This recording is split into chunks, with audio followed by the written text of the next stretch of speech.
Santo, muy buenos días. En la localidad bonaerense de Morón estamos con la doctora Mónica Borra, especialista, abogada en violencia de género. Doctora, buenos días y gracias por atendernos. ¿Cómo impactó esta noticia, la de ayer, y esta nueva denuncia contra el actor Juan D'Artés? Bueno, tengo doble sentimiento. Por un lado, mucha bronca porque le pasa esto a las mujeres, pero la verdad que es un día especial para nosotras porque que se hayan animado desde los medios a hacer una denuncia de este tipo es maravilloso, ayuda muchísimo a otras mujeres. Así que desde esa perspectiva muy feliz.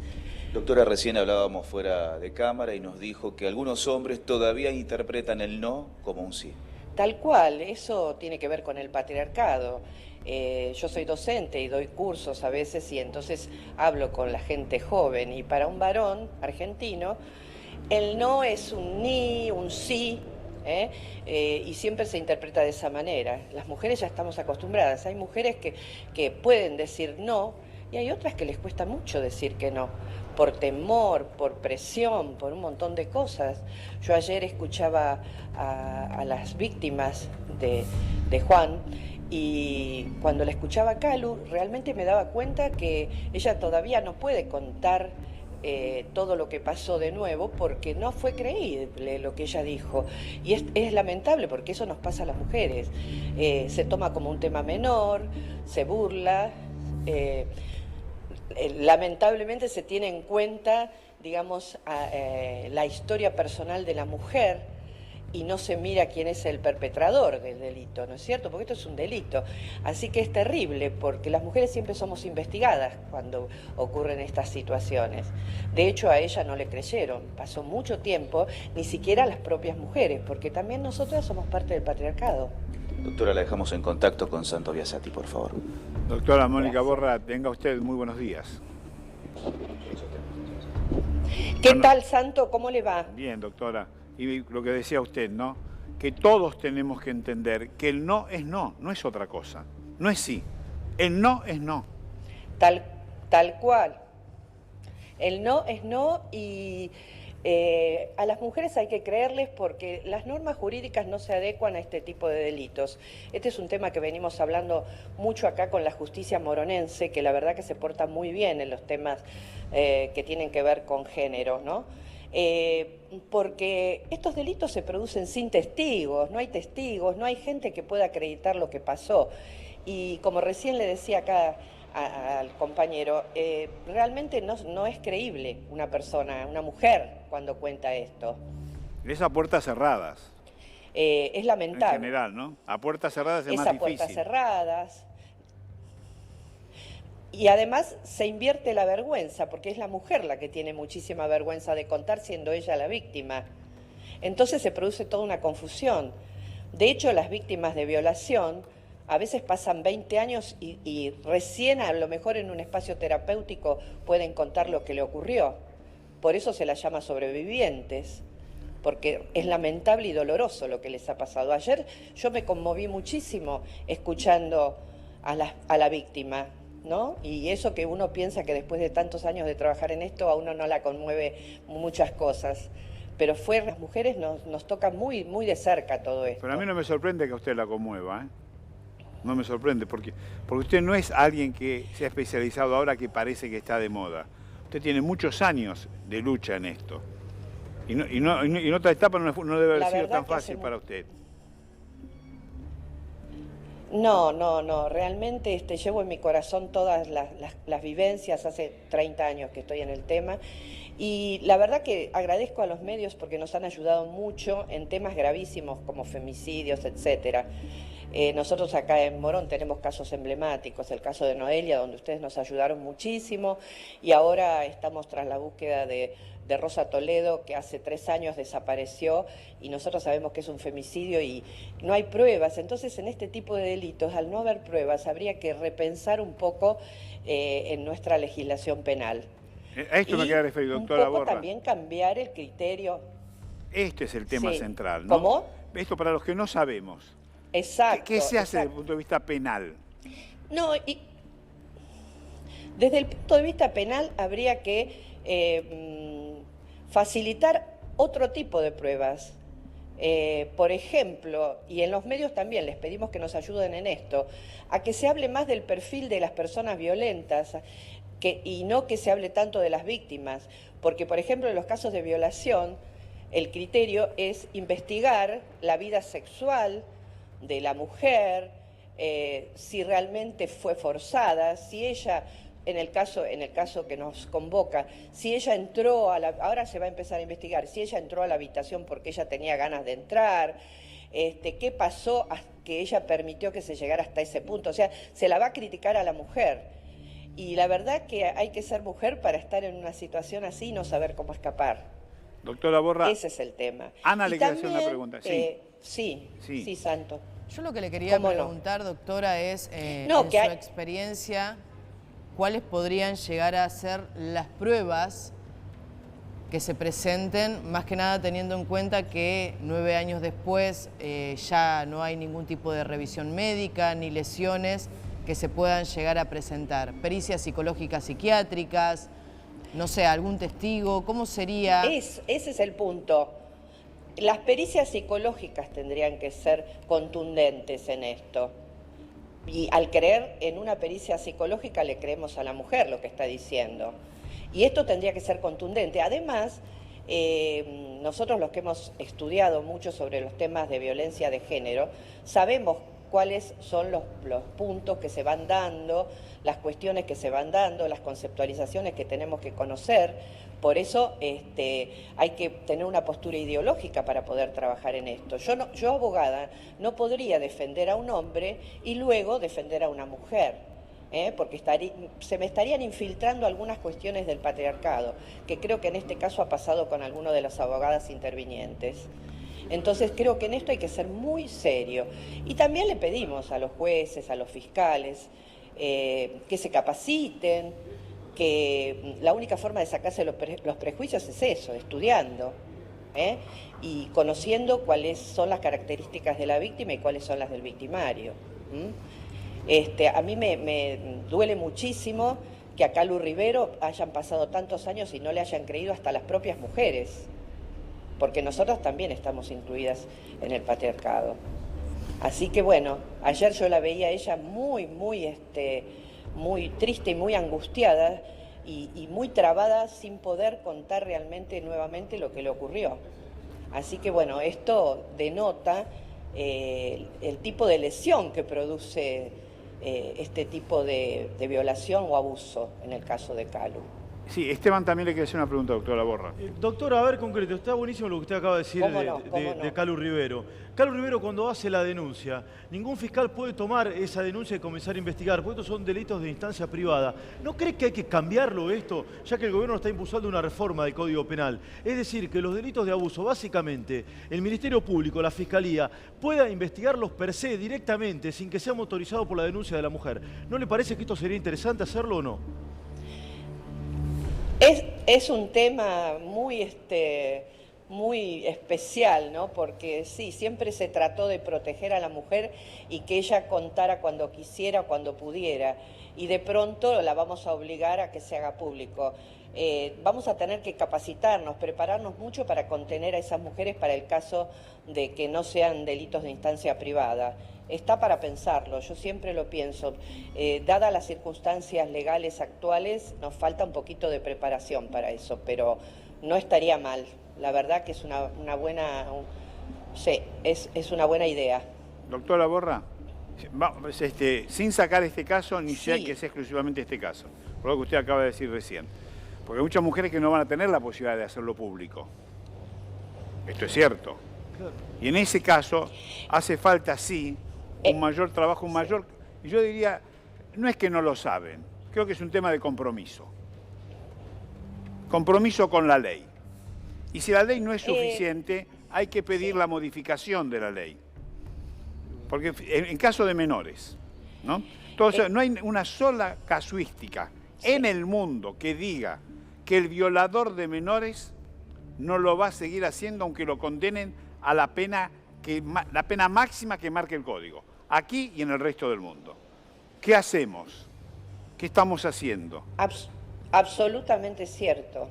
Exacto, es absolutamente cierto lo que usted está diciendo. Por eso los temas de violencia se deben abordar desde el aprendizaje, la aplicación de, digamos, del conocimiento de las cuestiones sexuales. Por eso es muy importante la educación sexual integral, que tenemos ley, que se debería aplicar y que cuesta tanto aplicar, porque eso ayudaría mucho a los niños y niñas a prevenir de cualquier adulto que los pueda estar abusando. Usted piense, y tiene razón en lo que dice, los problemas de violaciones, el primer lugar peligroso para que se den es la propia casa, y el perpetrador más peligroso puede ser el papá, o la mamá, o algún pariente cercano. Y no hay protección para los niños, como no las hubo para estas chicas tan jovencitas, con 16 años, trabajando en los medios. Así que bueno, yo creo que hay que educar, reforzar esta posibilidad que tienen las mujeres de plantarse ante una situación abusiva, pero bueno, hay que educar. Yo siempre lo digo, incluso para prevenir los males mayores que produce la violencia de género. Ale, le quiero hacer una pregunta. Es una violencia de género. Doctora, buen día, ¿cómo le va? Esta denuncia se radicó en Nicaragua. Supongo que la legislación debe ser bastante distinta respecto de la Argentina. Tendrá particularidades, así como la nuestra tiene las suyas. ¿Cómo ve usted la evolución de esa denuncia en ese país? Y una vez que haya una sentencia, ¿cómo podría repercutir en la Argentina? Bueno, qué buena pregunta. Las leyes son más adecuables que las que tenemos nosotros, no existe la prescripción del delito. Lo que yo tengo mis sospechas de, bueno, conociendo cómo son los trámites judiciales, de las demoras que esto pueda tener, aunque se ha planteado, he escuchado a algunos especialistas que comentan que esto se haría en algunos meses. No creo que dure unos meses. Y bueno, lamentablemente esta es otra etapa que tendrán que pasar las víctimas, porque es muy difícil estar en un tribunal frente al victimario. A mí me ha tocado estar como especialista en femicidios y estar adelante de un tribunal, a pesar de que yo soy abogada y que no tengo temor en esas instancias, es muy difícil. Así que me imagino lo que es para las víctimas, teniendo que relatar nuevamente los hechos, revivirlos. Y bueno, a ver, no soy muy optimista en esto, pero sé que se va a llegar a una sentencia. Tal vez tarde un tiempo. Y para nosotros ya lo que se ha hecho, ya esta movida que han hecho las actrices tan valientes, ha sido un paso gigante, como la ola feminista, ¿no? Que tan criticada, ver tanta gente joven, incluso varones y mujeres jóvenes, contra las violencias de género. O sea que esto es maravilloso, esto es nunca visto. Yo no creí que podía llegar a vivir esta experiencia. La verdad que estoy muy feliz. Ana también le quiere hacer otra pregunta. Doctora, estuve leyendo para tratar de comprender qué es lo que podía llegar a ocurrir en Nicaragua con las leyes del Código Penal de ese país. Y la verdad es que son bastante benévolas. Pude observar que hay dos figuras que podrían llegar a estar en esta investigación. Una de ellas es el estupro y la otra es la seducción ilegítima. Todas ellas con una condena de no más de 5 años de prisión. Pero más allá de todo eso, también estuve leyendo y entiendo que, por ejemplo, por delitos sexuales no pueden pedir la extradición de Juan D'Artés, o no podrían pedir si se llegara finalmente a probar todo lo que se denunció en Nicaragua. Y bueno, eso es lo que yo estoy planteando, ¿no? Que estamos en el horno en algunos aspectos, pero seguramente la condena se cumpliría acá.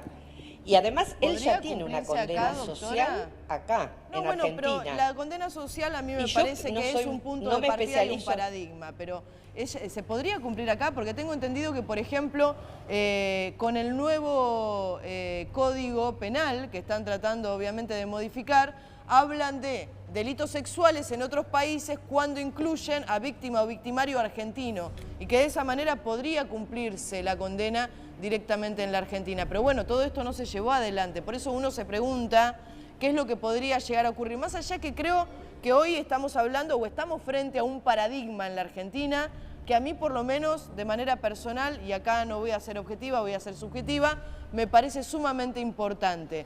Pero más allá de todo eso hay una parte y un procedimiento de instrucción, de investigación penal, donde da la sensación, primero, que en Nicaragua las leyes son bastante benévolas y segundo, que así todo se lleve a avanzar en esta causa con las pocas herramientas que se pueden llegar a tener probatorias, no sé si se va a llegar a un buen puerto, a una condena. Es que yo pienso como vos, que es muy difícil tal vez que se llegue a una condena por la falta de pruebas, pero como la legislación nicaragüense, a pesar de que no conozco en detalle, sino por lo que he escuchado de los expertos, es más amplia, tal vez se pueda llegar a una condena. Con respecto al tema de D'Artés, no, la verdad que no te puedo decir, pero él va a tener que concurrir en alguna oportunidad, va a tener que presentarse, y a pesar de que vos digas que la condena social es una cosa, ¿no es cierto?, y la condena judicial es otra, la condena social en estos casos para nosotros es muy importante. No, lo aclaré eso, me parece sumamente importante, es un paradigma. Claro, no, pero por eso, sí, por eso te digo, y eso nos ayuda muchísimo a nosotros a sentar nuestras propias jurisprudencias, ¿no? Pero bueno, en los temas de abuso, en los temas de violación, la verdad que las víctimas no la pasan bien. Estamos dando pequeños pasos nacionales e internacionales en esto. Y es cierto, requiere modificación, requiere un cambio de criterio al juzgar. No se adecuan las normas comunes del derecho penal a este tipo de delitos por la falta de testigos que te digo que tiene. Entonces, es muy difícil, pero yo creo que se ha dado un paso importantísimo. Así que confiemos en la justicia nicaragüense. Confiemos. Esteban. Acá pasaría lo mismo, acá tardaría un tiempo importante. Esteban, le quiero hacer otra pregunta. Doctora, dos cosas. Una muy breve. Si se reformase el código en marzo del año que viene, se sabe que no se puede legislar para atrás. Es decir, lo de D'Artés ya está, queda con la ley vieja o con la ley que está actual, no con la reforma. Ese es un punto. La otra, concreta, doctora, en concreto, ¿qué haría usted con los violadores? ¿Los eliminaría, los dejaría de por vida en un penal? ¿Qué haría? No, a ver, yo soy abogada, entonces lo que digo que el que comete un delito tiene que ir preso y cumplir su condena absolutamente. Y debería, que este es el gran problema, el tema es que salen recibir y los tratamientos correspondientes. Salen y reinciden, lo dijo Santos recién. Salen y reinciden, está probadísimo esto. No, probadísimo. Es verdad. Pero bueno, siempre hay alguna mínima posibilidad de recuperación. Lo que pasa es que todavía no se ha puesto en marcha seriamente ningún sistema de recuperación de abusadores sexuales. Sí, la verdad que es eso. Entonces, la ley también, estamos hablando siempre desde el prejuicio. La ley no es clara, y no ha avanzado, se ha quedado. Miren, en otros lugares del mundo, vamos a tomar Estados Unidos, por ejemplo. En algunos condados, también en Inglaterra pasa esto, aquel que es acusado de violación o de abuso, que no es lo mismo, pero entra en la misma categoría, violación o abuso de un menor, si va a vivir en cierto condado, tiene la obligación de presentarse en la policía todas las semanas tal día. Se publica su foto en todos los lugares.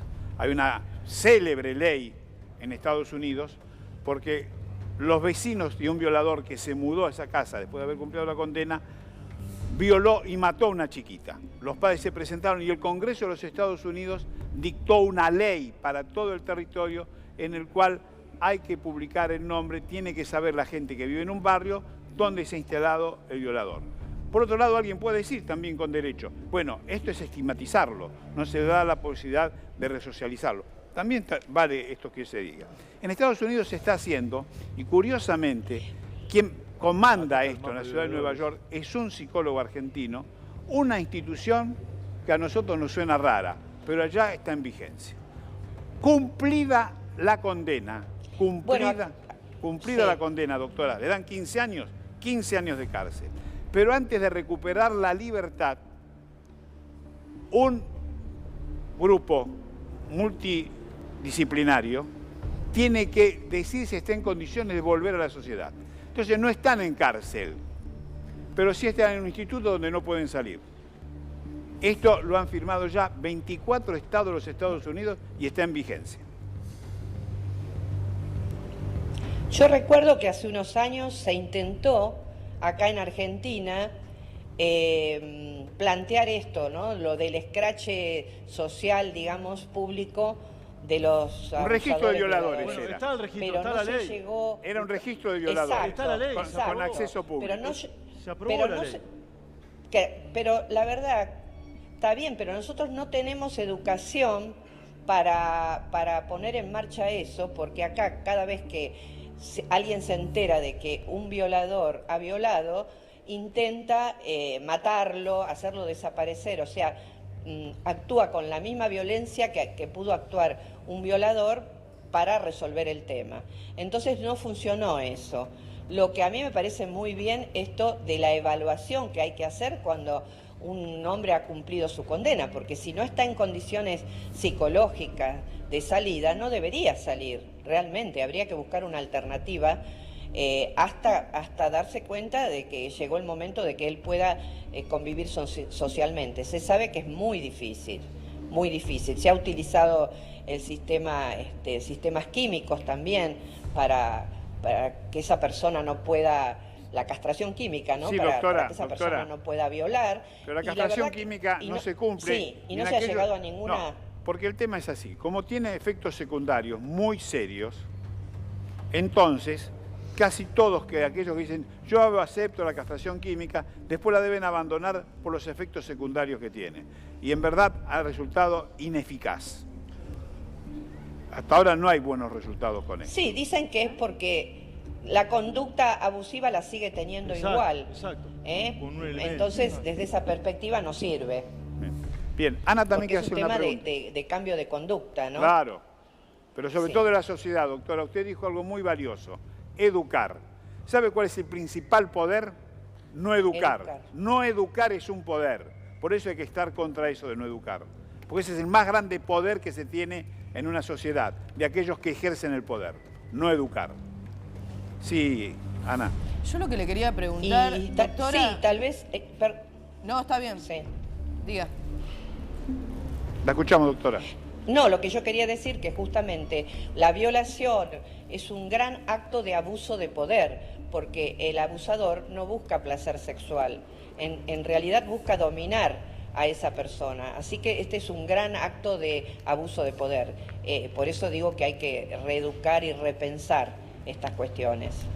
Ana. Sí, busca sufrimiento también, ¿no? Sí, de esto es que finalmente también parte de lo que le causa placer. Sí, por eso el sometimiento es eso. Exactamente. Doctora, yo lo que le quería consultar es, hubo un cambio muy grande en la Argentina donde finalmente los hechos de violencia de género podían ser denunciados no por la víctima en particular. O sea, cualquier persona que presenciara un hecho de violencia de género, ya sea su vecino, familiar, amigo, quien sea, puede presentarse en la justicia y denunciar.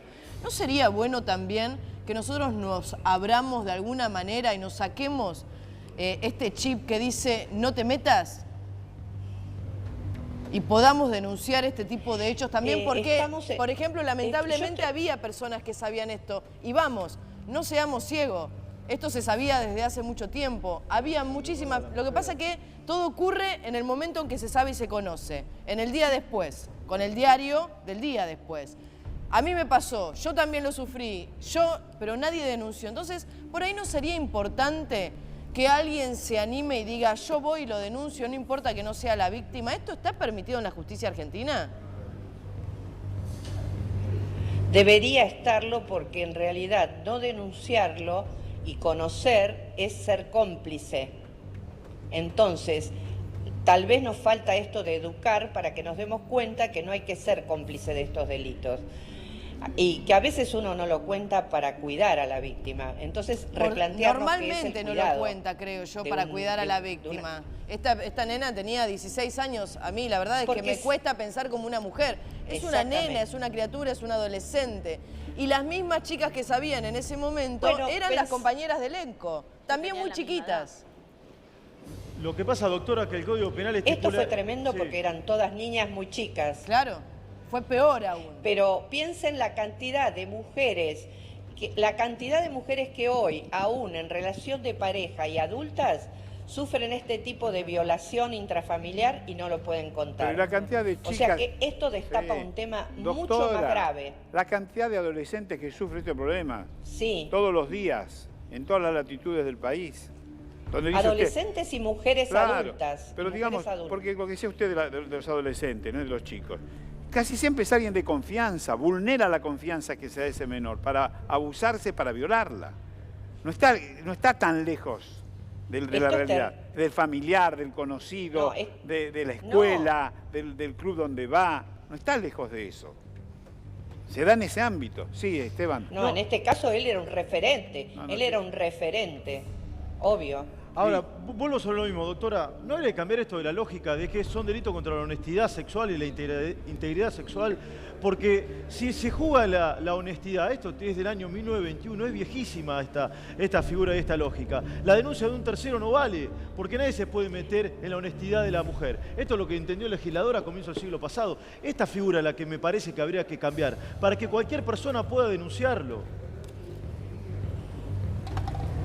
Por eso hoy se llama contra la integridad sexual, pero en realidad, si vamos a la instancia judicial, va a pasar lo que yo te digo. Primero se va a investigar si la menor había tenido relaciones sexuales anteriores, si la menor acepta el contacto con el adulto y entra en el juego sexual, etcétera, etcétera, etcétera. Esto es lo que realmente debemos cambiar y es una cuestión de... Es menor, doctora, es menor. De patriarcado. Esta es una cuestión de patriarcado. Claro. ¿Qué importa que haya tenido una relación sexual antes? Estamos hablando de alguien que viola, de alguien que abusa.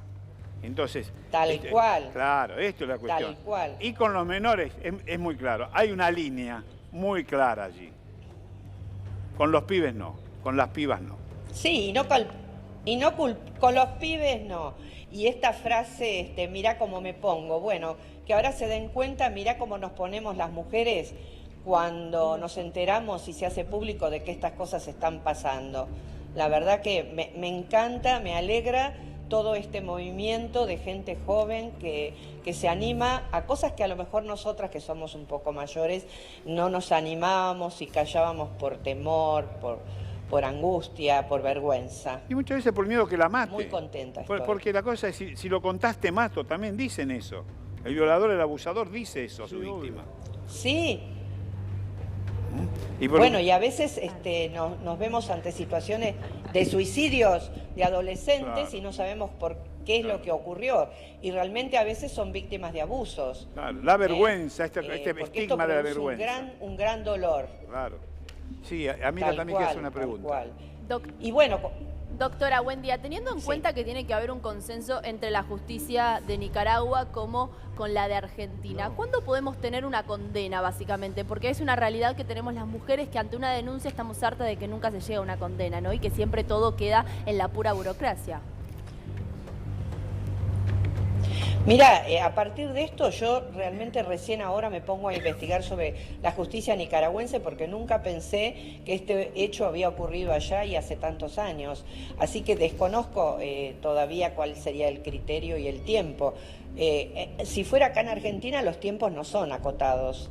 Y acá, bueno, supongo que pasará lo mismo porque hay que manejarse con oficios internacionales, en fin, lleva su tiempo. Pero bueno, ojalá que no... Algunos especialistas que escuché dijeron que en algunos meses se puede llegar a resolver esta cuestión. Yo lo dudo, pero ojalá, sería maravilloso. Y sentaría un precedente internacional, la verdad. Porque esto se va a conocer en todos lados. Doctora Mónica Borra, le agradecemos su generosidad para con nosotros, porque es un tema central. Y usted además, sí, hay que reconocerle, no es una advenediza. Hace muchos años que ha luchado al lado de las mujeres, sin desfallecer nunca, enfrentando situaciones muy delicadas, y solamente esto sirve para agradecerle y también para reconocerle su trayectoria en defensa de los derechos de la mujer en nuestro país. santo, le agradezco tanto y yo sigo insistiendo, agradezco a ustedes muchísimo porque nos han ayudado en el caso de Noelia, que fue un caso emblemático de Morón, nos ayudaron a lograr una sentencia de femicidio, una perpetua, que creo que debe ser una de las primeras sentencias de perpetua por delitos de violencia de género. Así que les agradezco muchísimo y ojalá nos sigan ayudando porque todavía acá en Morón tenemos casos muy graves que están ocurriendo como ocurren en todas partes, ¿no? Pero bueno, seguiremos luchando. Gracias. Gracias a usted, doctora Borra.